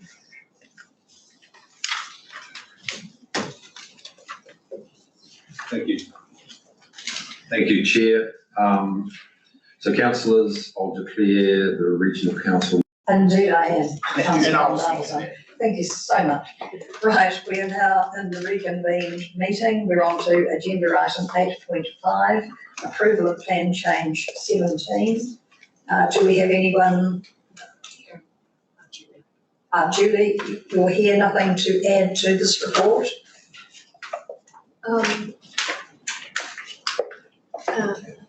Thank you, Chair. I would just like to begin by acknowledging that this has been a very long and difficult process for the residents of the Awatariki Fanhead high risk debris flow area. And so I understand that you've been contacted by one of the residents, etc. And we do understand that this has been a very big and long process. The plan change did proceed through its statutory process. The independent hearing panel confirmed that they endorsed the plan changes. One appeal was lodged to it. It was settled through mediation, and that was then taken to the court to make a determination on the slight amendments.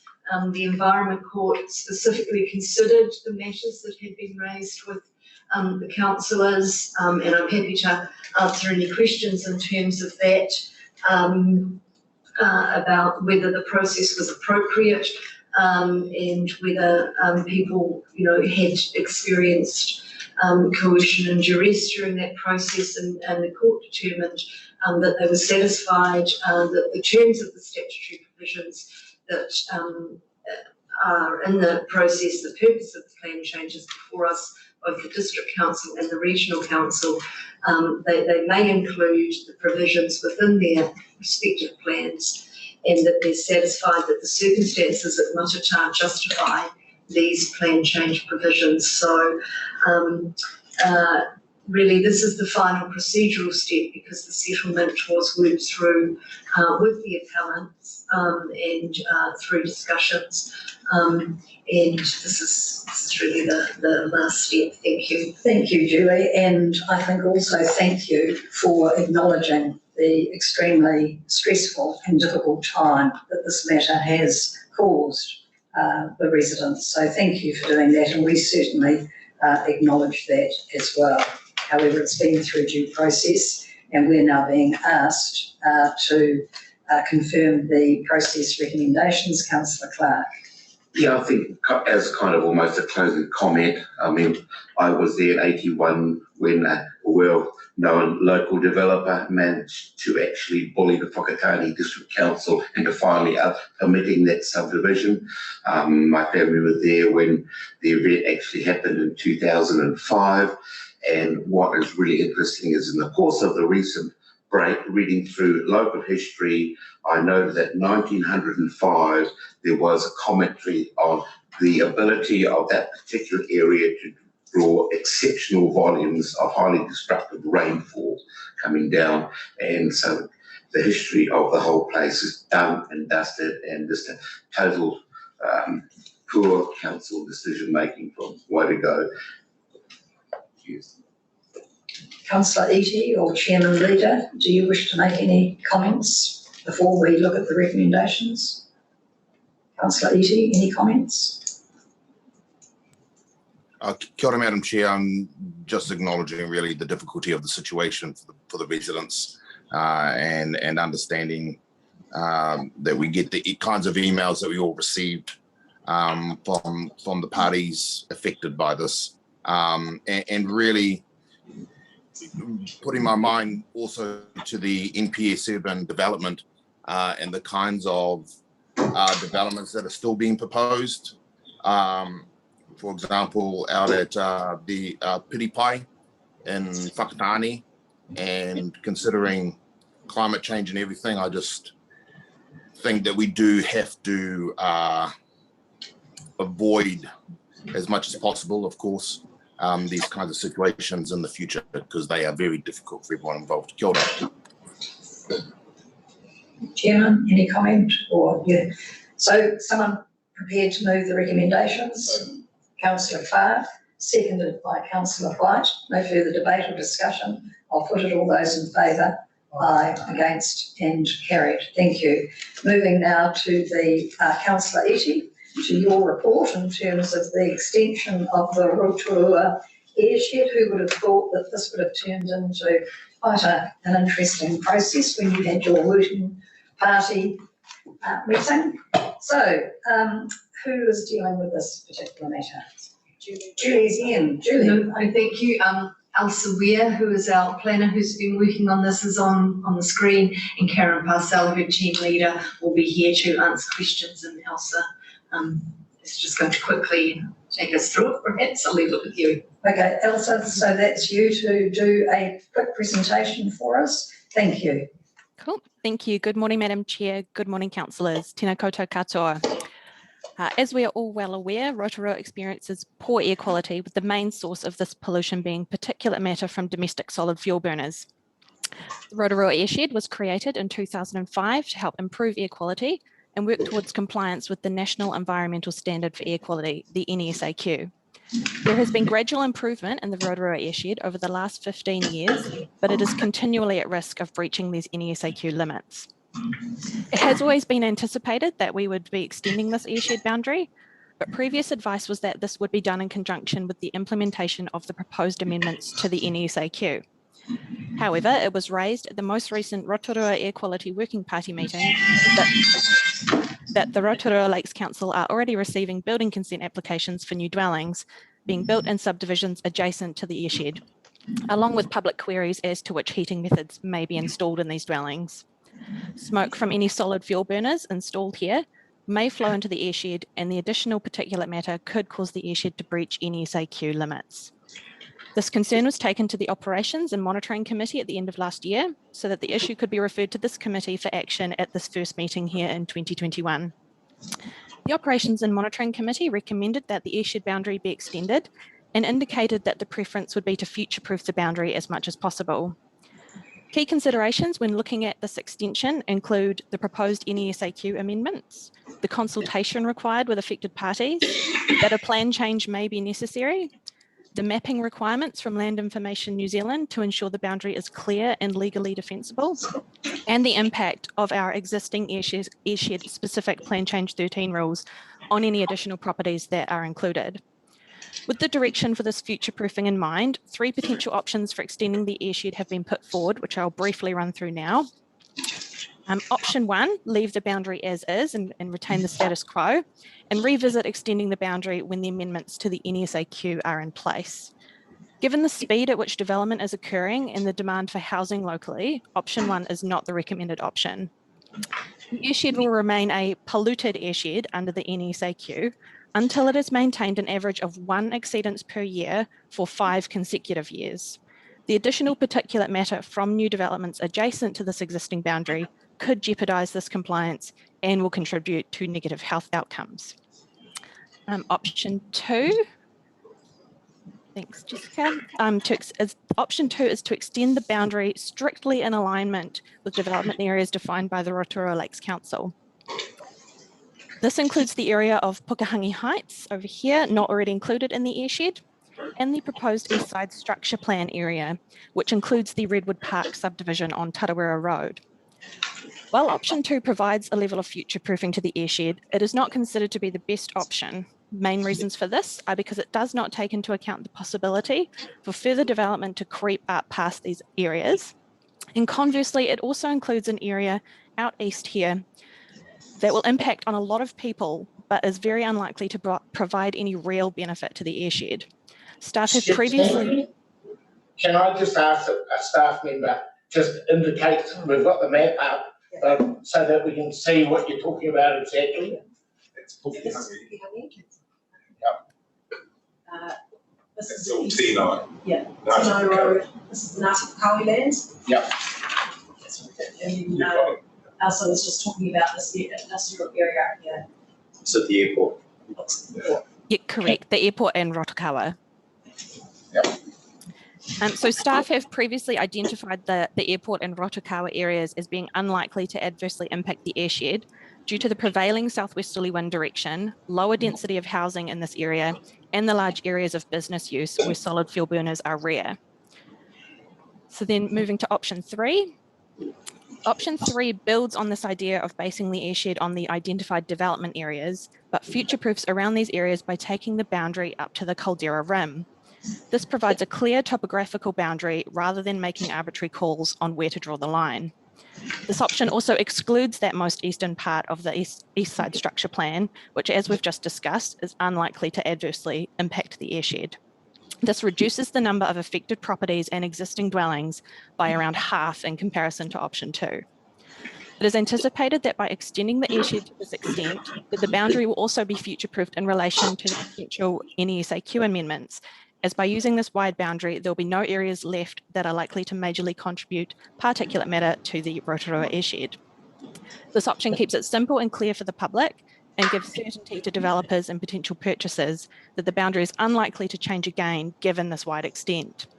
While this option may require some property owners to remove or replace solid fuel burners, the number should be relatively small. We're therefore recommending option 3, and we ask that committee approves this option along with the rest of our recommendations. Thank you very much, Elsa. I've got Councillor Thurston. I think you're the chair, are you, of the working party? Have been for many years, Madam Chair. Thank you, Councillor Thurston, then Councillor Winters, then Councillor Eatey. Councillor Thurston. Thank you, Madam Chair. Speaking to the preference of option 3, the officers have clearly outlined the issues here, but the big concern, of course, is RLC is receiving solid wood burner requests for subdivisions adjacent to the airshed. And as the staff have outlined in a very clear manner, this is about future-proofing the boundary. But my big concern is this Air Quality Working Party has been going for many, many years. I honestly believe it's a textbook example of collaboration and goodwill and operating under no surprises with RLC. And we have done a tremendous amount of good work over the years, working in collaboration. We're presenting to RLC on these matters, not necessarily what's itemised today, but updating them on the work of the Working Party on the 29th of April. But my big concern is what level of engagement has been made with RLC in terms of honouring that spirit of goodwill and collaboration and operating under no surprises. Question, Elsa or Karen? Level of involvement of RLC?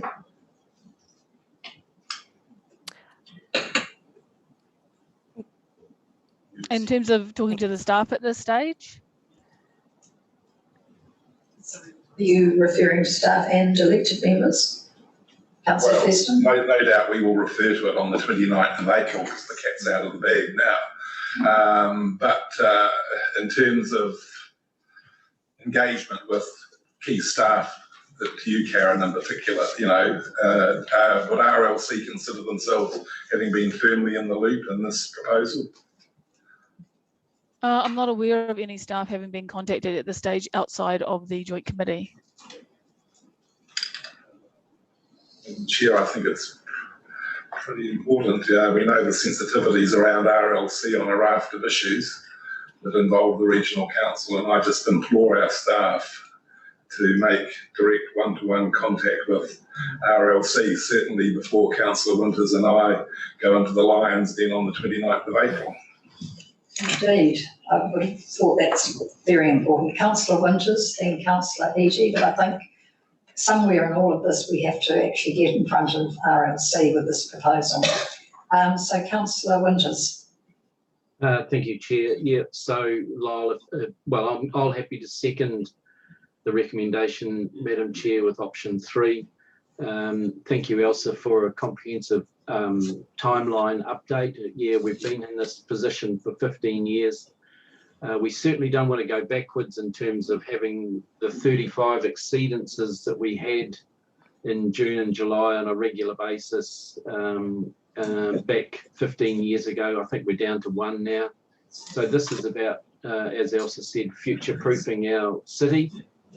And by making all these new developments that are coming on stream, and they're coming on stream fast, we want to make sure that they don't add to the equation. We want to make sure they're part of the equation. And so happy to second the recommendations, the 4 of them there, Madam Chair, with option 3. Thank you, Councillor Eadie, and then Councillor White. Kia ora, Madam Chair. Firstly, apologies for my being a bit ahead of myself this morning. In addition to the flooding that has happened this morning, we also experienced a power cut. So I'm on a bit of an ad hoc setup here, which has led to my being a bit discombobulated.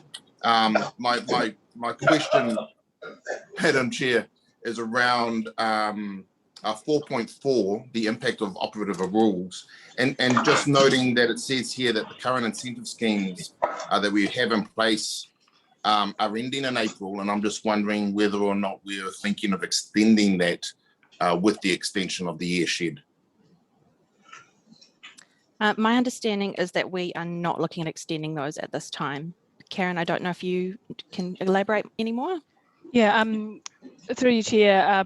Thank you, Councillor Eadie. I agree there is an impact on those properties that are suddenly in the airshed, and we faced this the last time that we expanded the airshed boundary.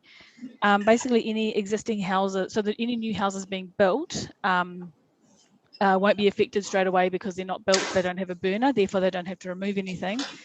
But the existing houses with any non-compliant burner, those rules, of course, are already in force and operative, and the due date was last February.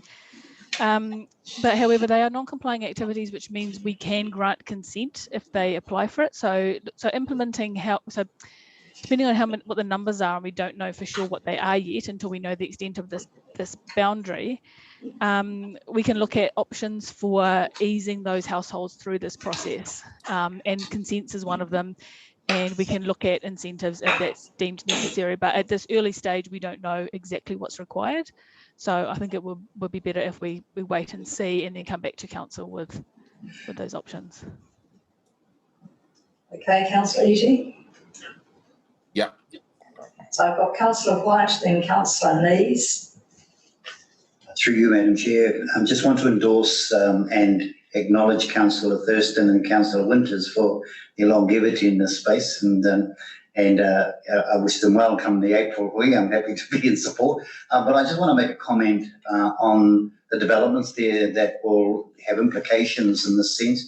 Ngāti Whakaui on that eastern side are currently developing the properties with 179 houses in mind, and if in fact we can sort of pre-warn people around the fact that, you know, the burners may not be a way to go, you need to get that information out pretty quickly. There's a couple of thousand more houses potentially in the mix as well, and they're thinking, because Ngāti Whakaui own 3,000 hectares of land around the Rotorua City. So I think it's really, really important that they're pre-warned rather than face their wrath after not being acknowledged or communicated with. So Lakes Council, absolutely, and also Ngāti Whakaui and those landowners who are looking to develop. Kia ora. Thank you. Councillor Nees. Thank you. I am still a little bit worried about the decision to exclude some industrial land.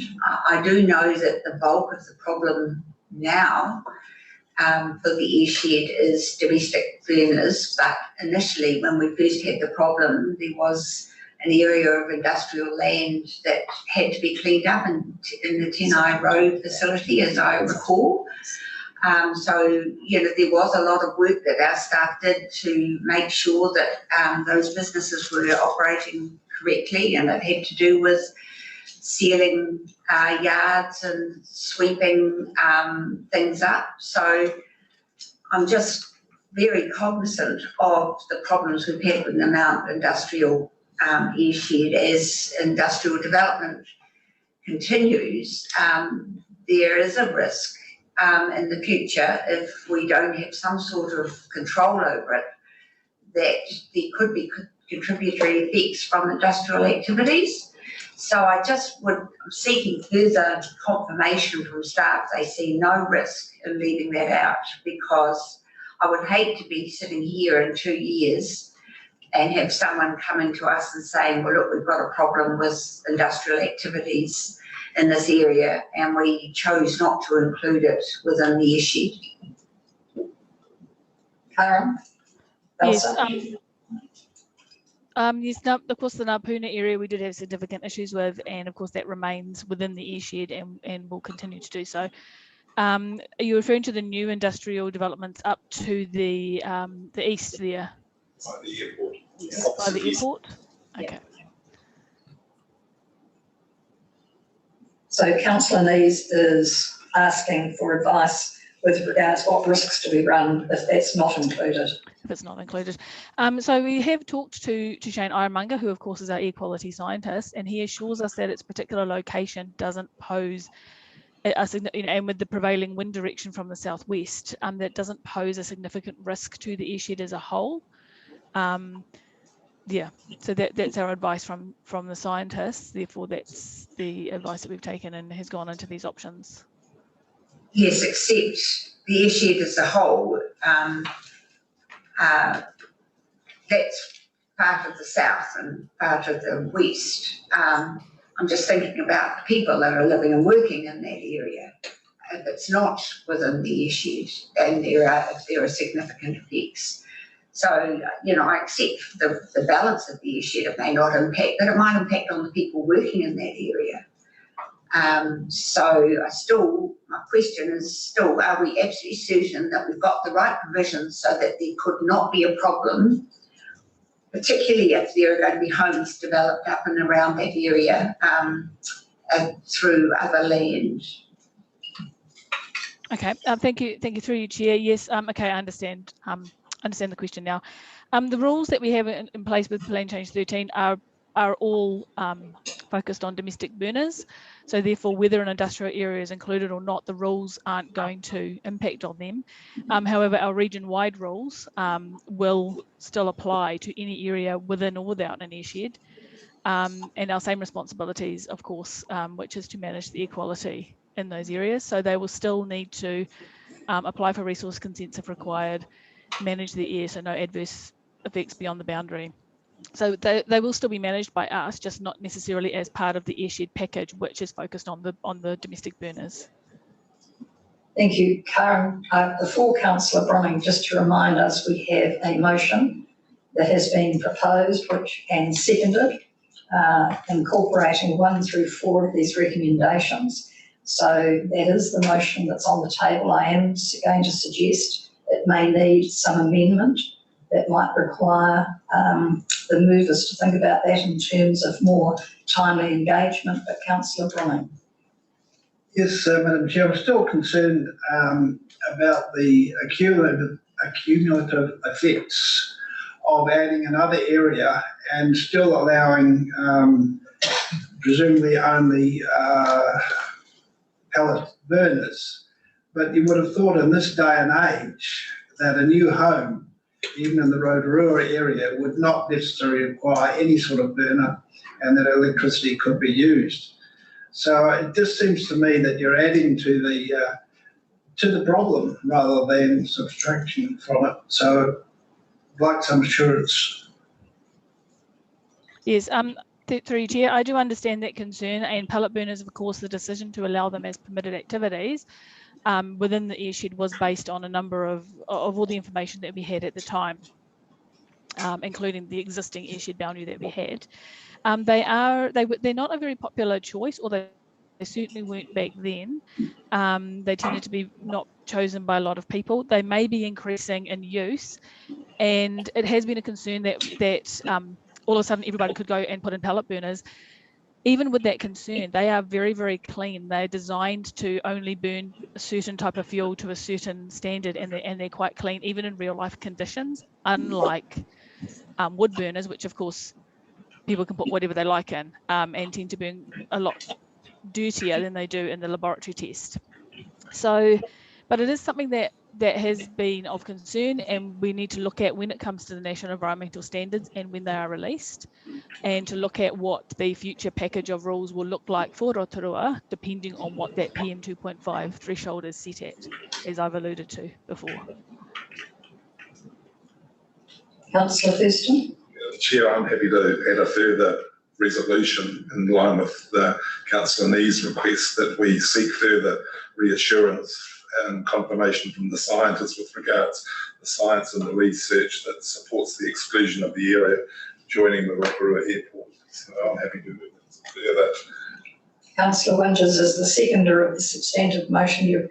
Can I also suggest, Councillor Thurston, that in front of number 2, that reads, subject to timely engagement with RLC and Ngāti Whakaue, staff seek the MFE. I think you'll get unanimous support for that, Madam Chair. Thank you. You so moved. Councillor Winters, second.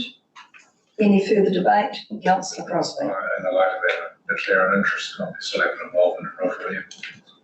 Thank you, Councillor. So I'm going to now put that. All those in favour say aye. Aye. Against? It's carried. Thank you, and thank you, Karen and Elsa. And we're now going to exclude the public from the meeting. Against carried. I want to thank staff and Julie in particular. You have carried a workload in Muta's absence, so I want to thank you and your team. And I actually want to acknowledge the huge amount of work that your team is currently undertaking in terms of engagement, particularly with Ellie and Hufford, which we hope to have reported on shortly in terms of NPS freshwater. So thank you very much. Thank you. End of meeting. Sayonara.